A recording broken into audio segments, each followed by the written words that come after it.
What's up everybody, Dylan from Veteran Aquatics, and today I just wanted to give you a quick tour of my fish room. So in my last video I set up this 55-gallon tank here. The heater actually malfunctioned, and if you guys can see it, it's sitting at a cool 90 degrees. This is a 300 watt heater. I had it set to 78 and it malfunctioned. I'm really glad I didn't have fish in here. It would have cooked every single one of them. This tank was almost up to 100 degrees when I first caught it. I've since turned the heater down to 68 in hopes that it's just too much heater for the tank and it's going to cool down and everything will be fine.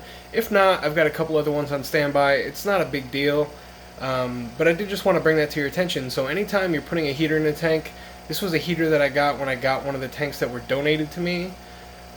Make sure it works before you put fish in there, because any fish I had in here, guppies, platies, angelfish, would have been cooked, right? So make sure your heaters are working, guys. I can't stress enough how important it is to have a thermometer in your tank. You really need to monitor the temperature. I'm in a lot of Facebook groups with fish and stuff, fish keepers and other aquarists. And the amount of people that come up with pretty much a cooked fish tank is astounding. So make sure you test these heaters first. And just a quick word of advice, do not ever plug in and turn on a heater while it's not in a tank, or it will simply melt the plastic and it will cook the heater itself. Right? Make sure it's submerged before you plug it in. So back to the tour. Down here, this is my Jaguar Cichlid tank, and they're more than likely hiding somewhere. There's one of them back there. I've got 3 Jags in here. They've got a little bit of food left over from this morning.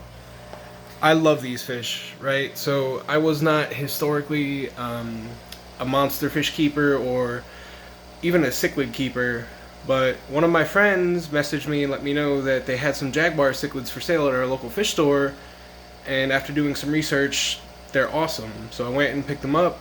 I didn't get a great deal on them. They were an oddball fish for that store, so I paid about 15 bucks a piece. You can expect to pay somewhere between, I'd say 10 and 15 depending on the fish store.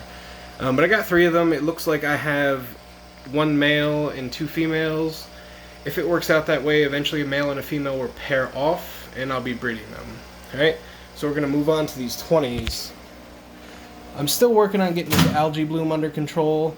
This is just a Guppy Fry tank. There's just a whole bunch of them, a mix of different fancy guppy breeds. There's some red dragons and some black Moscows in there. Once they grow up, they're all going to be up for sale. I'll sell them to somebody in my local aquarium club, or I'll sell them to a local fish store in hopes of credit or trade. And we'll move over here. And this is just another guppy tank, guys. I love guppies. The simple variety that you get in these fish is just amazing. They're so rewarding to keep. They breed so well. These were all imported from Thailand. I have some red dragons. That's the blue-tailed females and the red-tailed males. And I've got some black Moscows. It may be a little hard to see, but there's also some Corridora catfish in there. I've got 2 of them currently. And then we're going to move down here to the 30-gallon. And in here, guys, I just have some angelfish. There's a baby sailfin molly in there. Some more angels. The lone cherry barb I have. And somewhere in here, there are 2 chocolate mollies, but they're behind the filter, it looks like. I have this empty 75, this empty 90. I'm probably going to have to build a new stand for this, and I'll probably put the 2 empty 55s I have here instead. Both of these tanks are older, so they have thicker trim. The 90 was supposed to go on top, but because the 75 has a thicker trim on it, being an older tank, it didn't fit on the bottom where it was supposed to.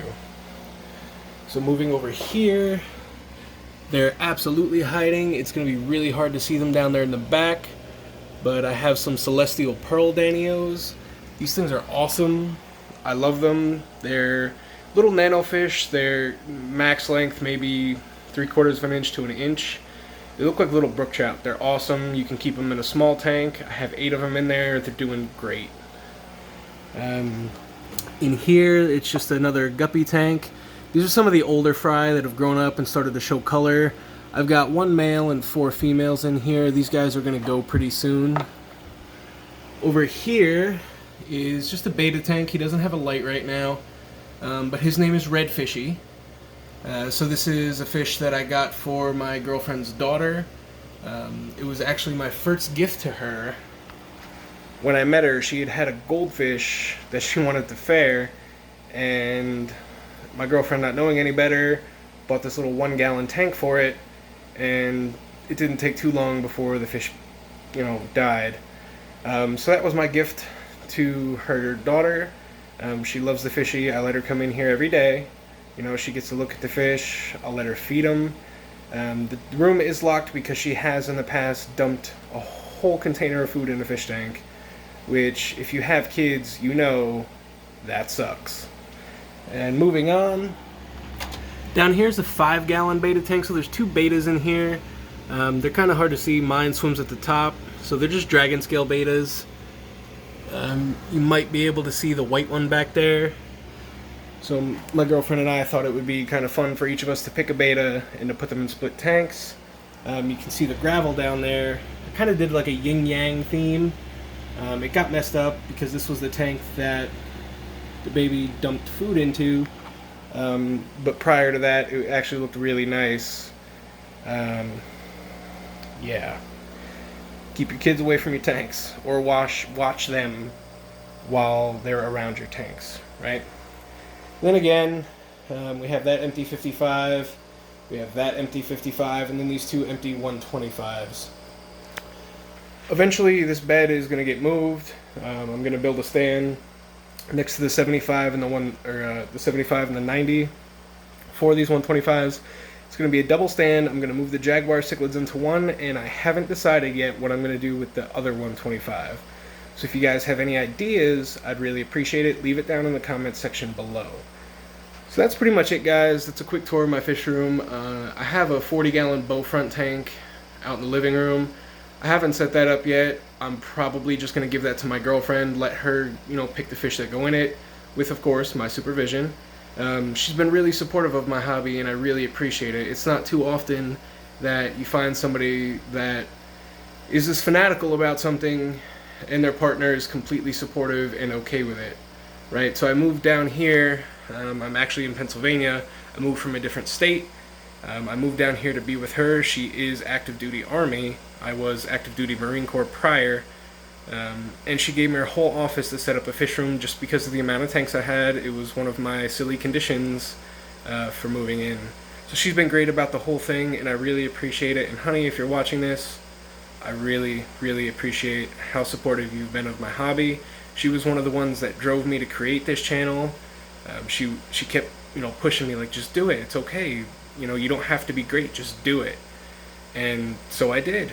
And it was really because she kept pushing me to do it. I kept talking about it, but she's the one that really pushed me to finish it. Alright guys, so that's it. I just wanted to give you a quick tour of the fish room. There's a lot of stuff coming soon. I'm going to fill this 55 up as soon as I get the heating situation taken care of, and as soon as I'm sure it's cycled. The guppies are going to get moved and separated. I'm going to be building the stands for these 125s, for these other 55s.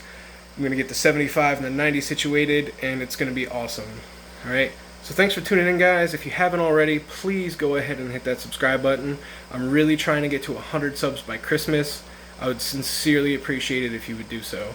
If you have had any entertainment or learned anything off my channel, please go ahead and hit that subscribe. Look at the rest of my videos. There's probably something that can help you, right? I've done DIY videos on a couple of things. I've done care guides. I'm trying to save everybody money from all the stuff that I've learned through keeping fish, and all the stuff that I've learned through research. And I've kept fish for probably 12 years at this point, right? Since I was 13 or 14 years old, my dad kept tanks, and I really got my love of fish tanks through him. He used to have these big old silver dollars and this ginormous common Placo, and I can't, my father, rest in peace, he's not here anymore, but it's really because of him that I got into fish tanks. So again, guys, I really appreciate you tuning in. This is Dylan from Veteran Aquatics, and I hope you guys have a phenomenal day and a phenomenal holiday season. Stay fishy, Peace out.